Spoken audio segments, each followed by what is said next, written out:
We're cutting you loose, old-timer. Your company card is canceled. Figure out how to get home yourself. I read Mason's text message 3 times, standing in that hotel lobby in Monterey. The marble floor under my boots felt more solid than anything else in my life at that moment. My boss's words glowed on the phone screen. Each word was a punch to the gut. I didn't curse. I didn't throw my phone. I just stood there while people walked past me speaking Spanish and rolling their luggage, living their normal lives while mine was ending. My name is Bryce Thompson. I'm 49 years old. I served 8 years in the Navy before starting my civilian career. I've got a 17-year-old son named Hunter who's a senior in high school, already talking about college applications and wrestling scholarships. His mother Sarah died 3 years ago from cancer. So it's just been us, me and Hunter, figuring things out together ever since. I typed back slowly, carefully. Understood. Thank you for letting me know. Then, I sat down on a leather chair near the entrance and tried to remember how to breathe properly. Let me go back and tell you how I ended up here, thousands of miles from home, holding $40 in my wallet and a text message that basically said 25 years of loyal service meant nothing. I started working at Consolidated Manufacturing right after I got out of the Navy in 1999. They made automotive components, steel brackets, aluminum housings, precision machined parts that go into every car and truck on American roads. I wasn't an engineer or anything fancy. I was a procurement specialist. That meant I found suppliers who could provide the materials we needed at the right price and quality. Steel, aluminum, specialized alloys, whatever our engineers specified. The job paid well enough to buy a house in a decent neighborhood with good schools. Good enough that Sarah could stay home with Hunter when he was little, at least until he started school. Not rich, but solidly middle class. The American dream, you know? And I was good at it. Really good. I could talk to suppliers in different countries and make them understand exactly what we needed. I learned some Spanish, picked up basic Portuguese. I asked about their families. I remembered their kids' names and birthdays. That's how you build trust in this business. You treat people like human beings, not just invoice numbers. My boss for the last 2 years was a guy named Mason Clark. 39 years old, fresh MBA from some fancy East Coast school. Always checking his phone during meetings, always talking about optimization and efficiency metrics and streamlining legacy processes. He got fast-tracked to Division VP because his uncle sat on the board of directors. I don't think he ever spent a day on a factory floor in his life. Mason liked to remind me that the world was changing. Your old-school methods don't scale, Bryce, he'd say when I talked about relationship building with suppliers. We need data-driven solutions and automated procurement platforms. I'd nod and say, yes, sir, because I needed that job. Hunter was thinking about college, and those application fees and campus visits weren't cheap. Plus, I was the only parent he had left. So I swallowed everything. Every condescending comment about legacy employees. Every joke about how guys like me were becoming dinosaurs in the modern business world. Every lecture about how the company needed fresh thinking instead of outdated approaches. What choice did I have? I was 49 with a mortgage, a teenage son, and 25 years invested in a company that I thought valued loyalty. 3 months ago, Mason called me into his office. It was one of those glass-walled conference rooms where everyone could see you getting chewed out. We have a problem, he said, not looking up from his laptop. Our steel supplier in Mexico, Logi Steel Industries, they're threatening to walk away from our contract. What's the issue? I asked, pulling out my notepad. Old habit from the Navy. Always be ready to take notes. How should I know? That's your department. You're supposed to manage these vendor relationships. He said it like I was a customer service rep, not someone who'd been negotiating multi-million-dollar contracts for over 2 decades. I'll reach out to them, I said. Get to the bottom of this. You do that. This contract is worth $8 million. If we lose Logisteel, our entire automotive division is in trouble. I contacted Logan Martinez that afternoon. He ran Logisteel Industries, a family business outside Monterey that his father had started back in the 1970s. Logan was 60 years old, built like he'd worked with his hands his whole life, which he had. His steel was the best quality I'd ever seen. Precise tolerances, consistent composition, reliable delivery. We'd been working together for 8 years, ever since I took over the Mexican supplier accounts. Logan was frustrated when we talked over video call. Your company treats us like we are machines, Bryce, he told me, his weathered face serious on my computer screen. Last quarter, they wanted to cut our prices by 15%. This quarter, they want delivery times cut in half. They never ask if this is possible. They never ask what we need. They just demand, like we are servants. I understand, Logan. Let me see what I can work out on our end. I hope so, my friend, because we have other options. Apex Industries has been calling us for 2 years, offering better terms. We stayed loyal to Consolidated because of our relationship with you. But loyalty must go both ways. I spent the next 2 weeks putting together a comprehensive proposal that made sense for both sides. Better payment terms that respected Logisteel's cash flow needs. Realistic delivery schedules that didn't require them to work their people to death. A guarantee of consistent order volumes so Logan could plan ahead and invest in equipment upgrades. Things that acknowledged we were dealing with real people running a real business, not just numbers on a spreadsheet. Mason barely glanced at my 15-page proposal when I presented it. "Just go there," he said, waving his hand dismissively. "Fly down to Mexico and fix this face-to-face. Make them happy. That's what we pay you for." "When?" I asked. "Next week. You'll be there however long it takes. A few weeks, maybe a month, whatever it takes to save this contract."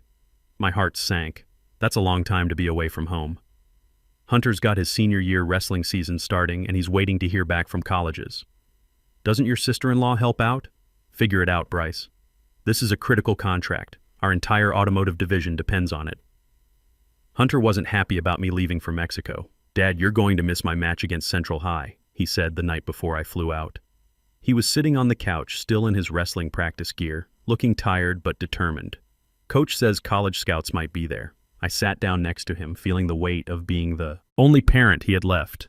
"I know, son. I'm sorry, but this deal is worth $8 million to the company. If I can fix this relationship with Logisteel, it secures our future, your college fund, everything." "I get it," he said, but I could hear the disappointment in his voice. "It's just, Mom never missed the important stuff." That hit harder than any of Mason's insults ever could. Sarah had been the one who drove Hunter to every practice, every tournament, every parent-teacher conference when I was traveling for work. She'd been the constant while I was building my career.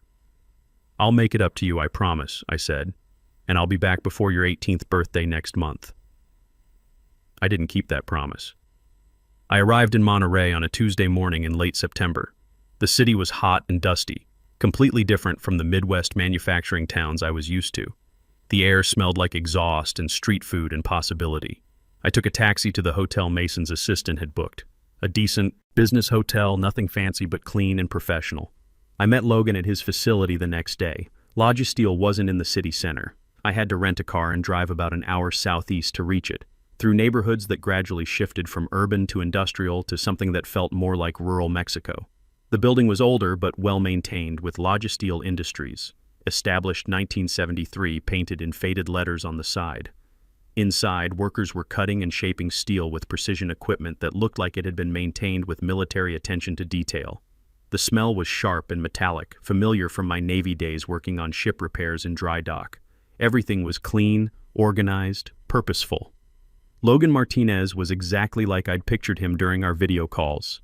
Gray hair, strong handshake, the kind of direct way of speaking that comes from decades of honest work. He wore steel-toed boots and had calluses on his hands that told you he still worked alongside his employees when needed. "Welcome to Mexico, my friend," he said, leading me through the facility. "Come, let me show you what we do here." His wife Casey managed the administrative side of the business. She was maybe 55, with kind eyes and the sort of practical efficiency that keeps family businesses running.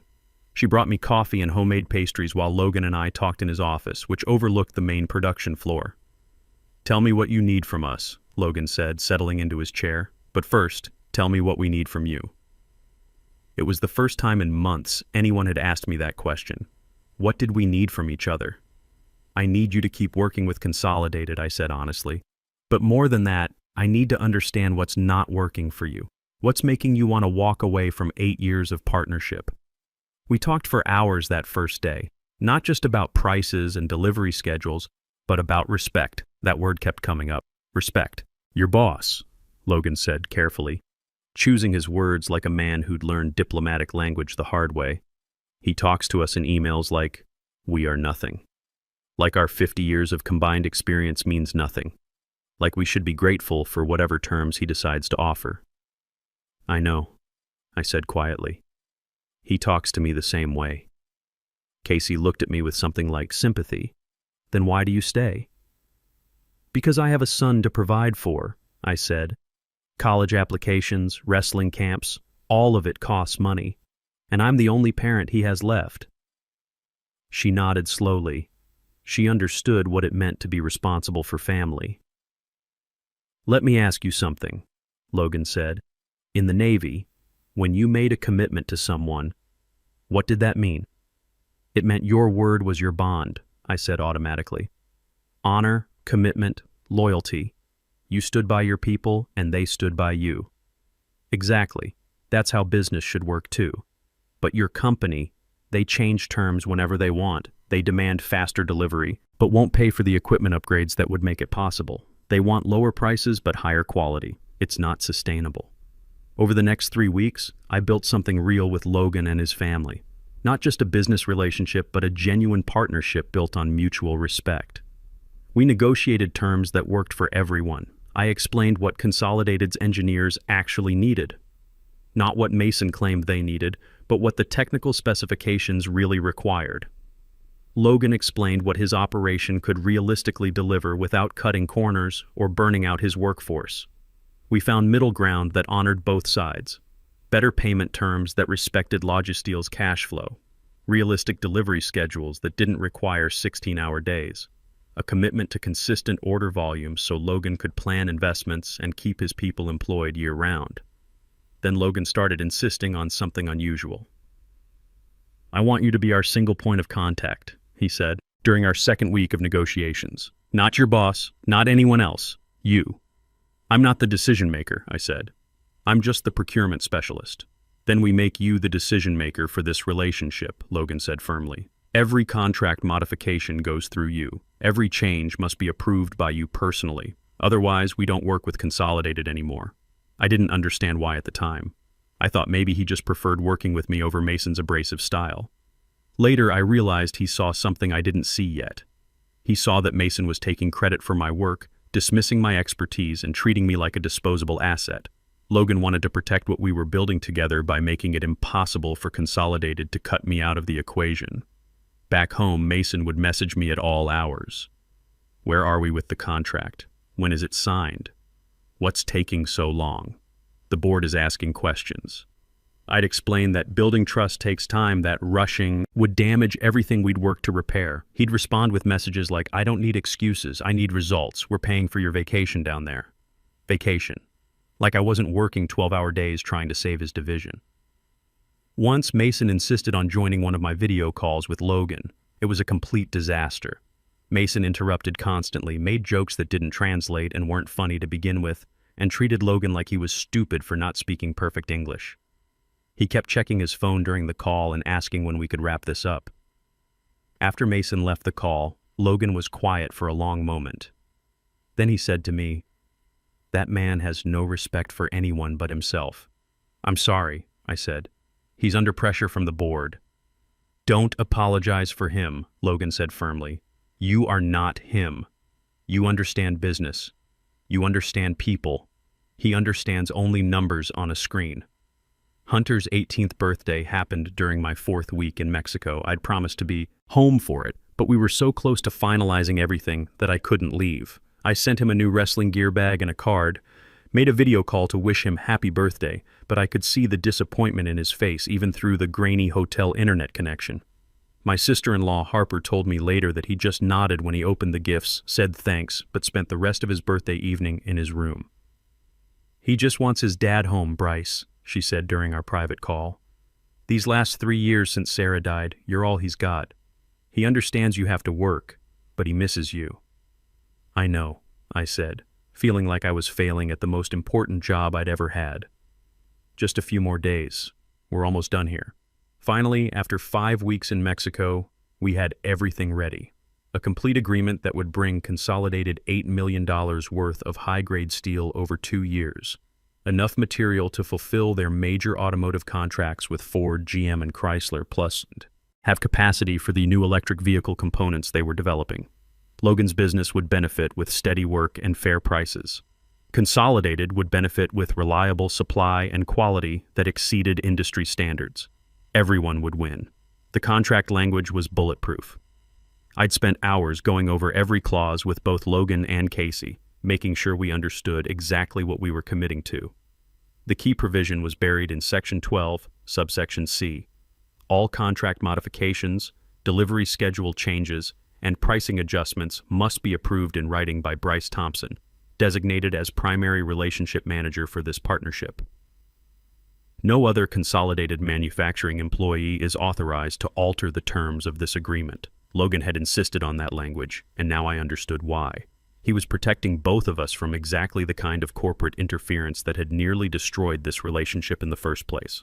The signing was scheduled for a Thursday morning. Logan wanted to do it properly, with his whole family present, his 2 sons who worked in the business, Casey, even his elderly father who'd started the company. He treated it like it meant something important, which it did. This wasn't just a contract. It was a partnership built on mutual respect and shared values.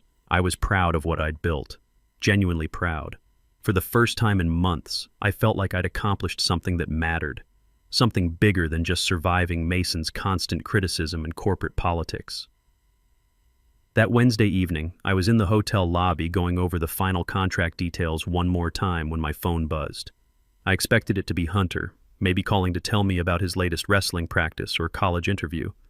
Instead, it was a text message from Mason. "We're cutting you loose, old-timer. Your company card is canceled. Figure out how to get home yourself." I stopped breathing. I read it again, then again. No explanation, no warning, no phone call, just those words. I checked my company credit card on my phone's banking app. He wasn't lying. The account showed suspended, contact issuer. I had $40 in cash in my wallet. My return flight was booked through the company's travel system. I didn't know if that was canceled too, but I wasn't about to find out at the airport. I was stranded in a foreign country, after 5 weeks of work, after missing my son's 18th birthday, after eating cheap street food to save the company money, after taking buses instead of taxis and staying in a budget hotel instead of the nicer place Logan had offered, after doing everything Mason had asked and more. And he called me an old-timer. My fingers moved automatically, typing what my Navy training had taught me to type in crisis situations. Acknowledge, confirm, move forward. Understood. Thank you for letting me know. I didn't know what else to say. My mind went completely blank. I sat on that lobby chair for maybe an hour, maybe more. People walked past. Business travelers, families on vacation, young couples speaking Spanish and laughing about something. Normal people living normal lives while mine fell apart. Hotel staff glanced at me occasionally but didn't say anything. I probably looked like any other businessman having a bad day. I kept thinking about Hunter. How would I get home to him? How would I explain that his father had been thrown away like garbage after 25 years of loyal service? Would I have to ask Harper to wire me money for a ticket? The humiliation of that felt almost as devastating as the text message itself. Then something shifted inside me. Not anger exactly, something colder and more focused. Something that felt like the moment in Navy training when you realize the only way out of a crisis is straight through it.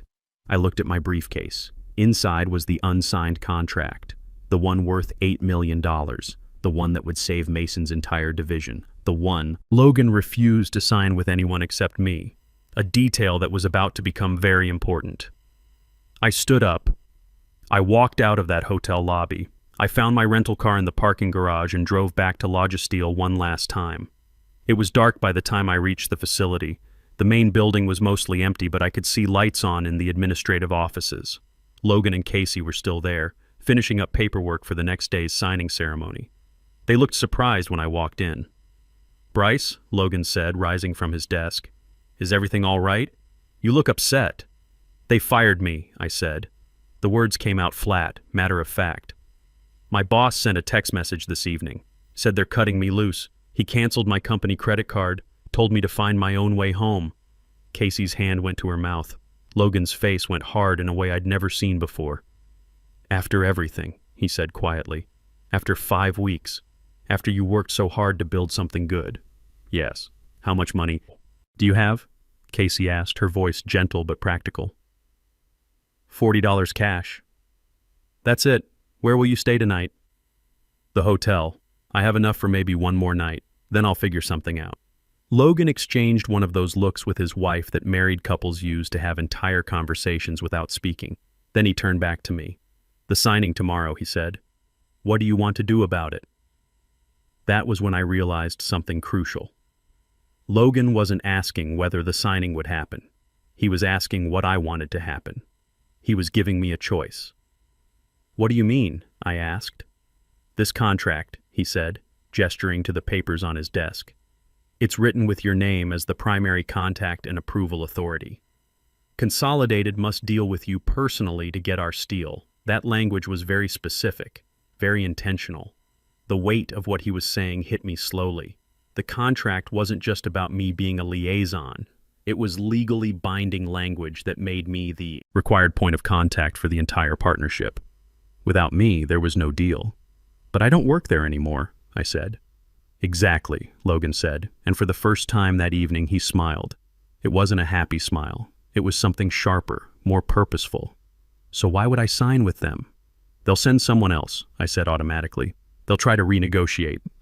Let them try, Logan said. I won't work with them. My family won't work with them. We built this relationship with you, not with that man who treats people like they're disposable. But what about other companies? Don't you have other options? Apex Industries has been calling us for 2 years, Casey said quietly, offering better terms, better prices, more respect. We always said no because we had loyalty to Consolidated, but now we see what Consolidated's loyalty is worth.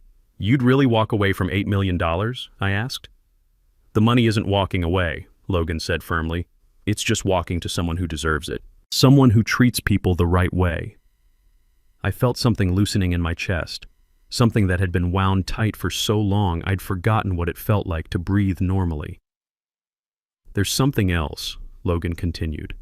Apex Industries asked us last month if we knew anyone who could manage their international procurement operations. Someone who understands materials, suppliers, relationships, someone with proven experience. He paused and looked directly at me. I have someone in mind now. He meant me. I can't, I said automatically. I need to get home. I need to find another job. I need stable work. Hunter's looking at colleges, and I can't take risks right now. You need to stop letting people treat you like you're worthless, Logan said firmly.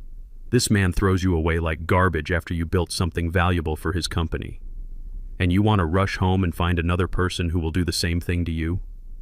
I have responsibilities, I said. A mortgage, college tuition coming up. I can't afford to take chances. This isn't a chance, Casey said gently. This is you taking what you've earned. You built this relationship. You did the work. You created the value. Why should they benefit from it when they don't respect you? I looked at the unsigned contract in my hands. 5 weeks of my life. Hunter's 18th birthday.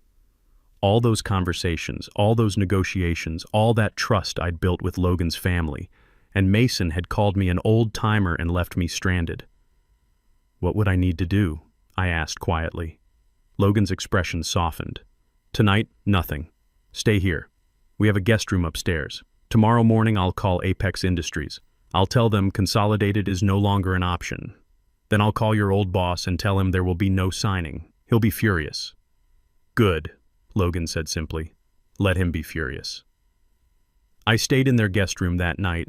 It was simple and comfortable, with a bed that felt like luxury after weeks in a business hotel. Casey brought me dinner, real Mexican food, not the tourist stuff I'd been eating, and sat with me while I tried to process what was happening. My father used to say something, she told me. When someone shows you who they really are, believe them the first time.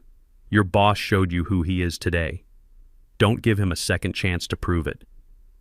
I thought about that all night, about all the times Mason had shown me exactly who he was, the dismissive comments, the credit-taking, the constant reminders that I was expendable, and how I'd ignored it all because I was scared, because I thought I didn't have choices, because I believed loyalty would eventually be rewarded. The next morning, Logan made his calls. First, he called Apex Industries. I could only hear his side of the conversation, but it was clear they were very interested. Yes, this is Logan Martinez from Logisteel Industries. We spoke last month about a partnership. Yes, that's still something we want to pursue. Good, I have someone you should meet immediately. He's the best procurement manager I've ever worked with. He's the reason Consolidated wanted to work with us in the first place. Now he's available. Then he called Mason. I sat there in Logan's office while he put the phone on speaker. My hands were shaking, but I tried to keep my face calm. This was it, the moment of truth.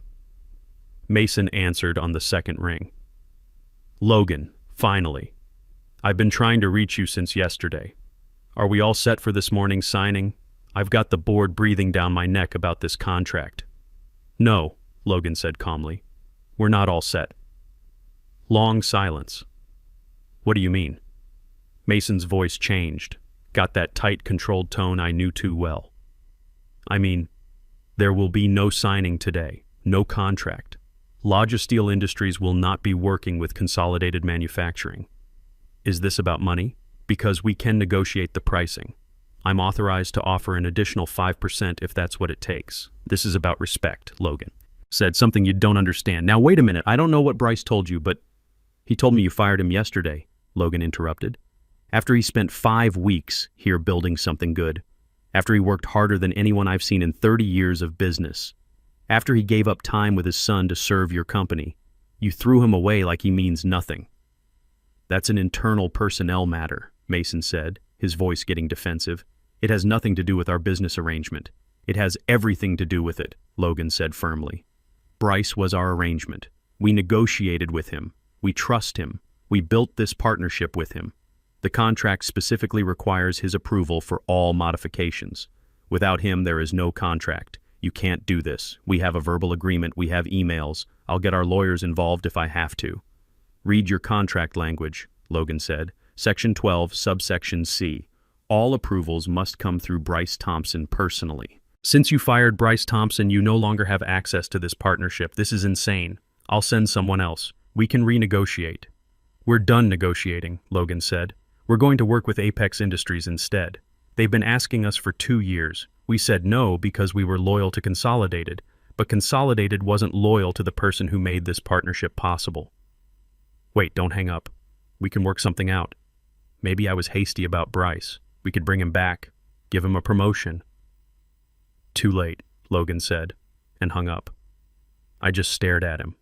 My heart was pounding so hard I thought it might break through my ribs. Did you really just... I started. Yes, Logan said calmly. I did. Now let's talk about your new job. Apex Industries wanted to meet me that afternoon. Logan arranged everything. They sent a car service to pick me up. An actual car service, not a taxi or rental car. I'd been pinching pennies for 5 weeks. The Apex headquarters was in the modern part of Monterey, all glass and steel and professional landscaping. I felt out of place walking in there wearing the same rotation of clothes I'd been cycling through, but the receptionist treated me like I was expected, like I mattered. The person who met me was Quinn Rodriguez, VP of Operations. She was maybe 45, with the kind of confident professionalism that comes from actually knowing your business inside and out. When she shook my hand, she looked me in the eye like she was evaluating me as an equal, not a subordinate. Logan speaks very highly of you, she said after we sat down in her office. He says you're the best relationship manager he's ever worked with. Tell me about yourself. I told her everything, the real version. About Hunter, about working at Consolidated for 25 years, about building supplier relationships, because I actually cared about the people behind the contracts. About being stranded yesterday, and yet being here today instead of on a plane home feeling sorry for myself. Interesting, Quinn said. And yet you're here today, not running home to lick your wounds. Why? Because Logan made me realize something, I said. I'm good at what I do, really good, and I'm tired of people who can't see that, or worse, people who see it but don't value it. Quinn smiled. Logan says you personally negotiated an $8 million partnership. Is that accurate? Yes. Built from scratch over 5 weeks. Can you do that again for us, but faster because you won't be starting from zero trust? Yes, I said, and for the first time in years, I felt completely confident saying it. Then, let's talk about what you need. Salary, travel arrangements, flexible schedule because you have a son finishing high school. All of it. What would make this work for you? No one had ever asked me that before. What I needed. What would make things work for me? I told her about needing to be home for Hunter's final wrestling season and graduation, about wanting compensation that reflected my 25 years of experience, about needing respect and autonomy to build relationships properly, about wanting to create something that would last. Done, Quinn said. All of it. When can you start? I need to get home first, I said. See my son, handle some personal business. Then I can come back and start fresh. We'll arrange your flight today. When you're ready to return, we'll cover everything, housing, transportation, whatever you need to succeed. The flight home was the best 6 hours I'd spent in months. I called Hunter from the airport and told him I was coming home, told him everything was going to be different now. Harper picked me up, took one look at my face and said, "Something big happened." I told her the whole story during the drive home. She kept glancing at me like she was checking to make sure I was real. "So they just," she said slowly, "threw away their best employee, and now you have a better job with their biggest competitor?" "I didn't plan it that way," I said, "but sometimes the universe has a sense of justice." Hunter was waiting on the front porch when we pulled into the driveway. He gave me the kind of hug that reminded me why everything I'd been through was worth it. "Dad," he said, "you look different. Happier." "I am happier," I said, "and I'm never going to miss another important event in your life. That's a promise I'm going to keep." 6 months later, I was Apex's VP of International Procurement, making more money than I'd ever imagined. Hunter got into his first-choice college on a partial wrestling scholarship, with the rest covered by my new salary and benefits. Logan and Casey became like family to us. Hunter calls them Grandpa Logan and Grandma Casey. Meanwhile, Consolidated Manufacturing collapsed exactly as Logan had predicted. Without Logisteel's reliable supply chain, they couldn't fulfill their automotive contracts. Quality problems led to returns, penalties, and canceled orders. Mason tried everything, begging Logan to reconsider, offering more money, even flying down to Mexico personally. Logan told him the same thing every time. "You had the best procurement manager in the industry. You called him an old-timer and threw him away. Why would I trust your judgment about anything?" 8 months after that text message, Consolidated filed for bankruptcy. Mason lost his job when the automotive division was sold off in pieces. Last I heard, he was working for a small parts supplier in Ohio, making a fraction of his old salary, his fancy MBA worthless without the uncle's connections to protect him. I don't celebrate other people's failures, but I do appreciate when consequences match choices. At Hunter's high school graduation, Logan flew up to attend the ceremony. During his speech, Hunter thanked his mom for teaching him about love and his dad for teaching him about integrity. My father showed me that sometimes the most important thing you can do is walk away from people who don't value what you bring to the table. So that's my story. That's what happened when my boss called me an old-timer and left me stranded in Mexico. I didn't destroy him. I just stopped saving him from his own poor judgment. Sometimes the best revenge isn't about what you do to someone else. It's about what you finally do for yourself. When you know your worth and demand that others recognize it too, the world has a way of rearranging itself in your favor.